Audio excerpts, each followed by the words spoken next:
Kendall. Welcome to the show. Hi, Megan. Thanks for having me. Today we have Kendall to talk about Dr. Jekyll and Mr. Hyde. Why don't you start by giving us a little summary of the book? No problem. The novella starts off in London in the 1880s. It revolves around a lawyer named Mr. Utterson and his friend, a scientist, Dr. Jekyll.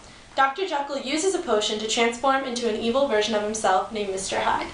Is it true that the story has an underlying message that the soul is in constant struggle between good and evil? Yes, this is true, which is shown through Dr. Jekyll's conflicts in the story. It's amazing how Robert Louis Stevenson incorporated conflict so frequently in the book.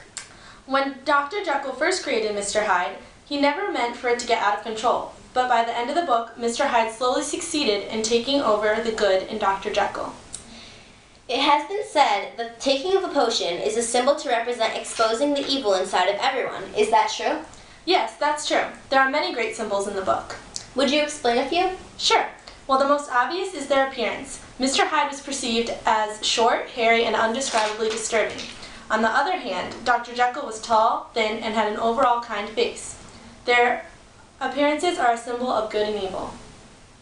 Does the setting have any symbolism, Kendall? As a matter of fact, Jekyll's house and laboratory are two main symbols. How so?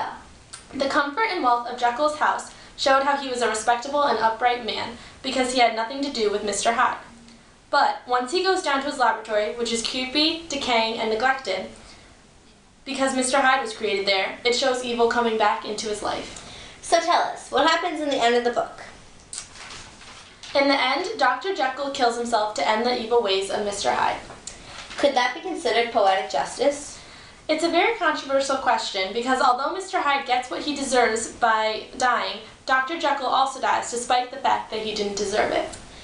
Ah, that's very true, but sadly, our time is up for today. Thank you so much for coming to our show, Kendall. My pleasure. I had a great time. See you next time, everybody, on Great Literature of the 1800s.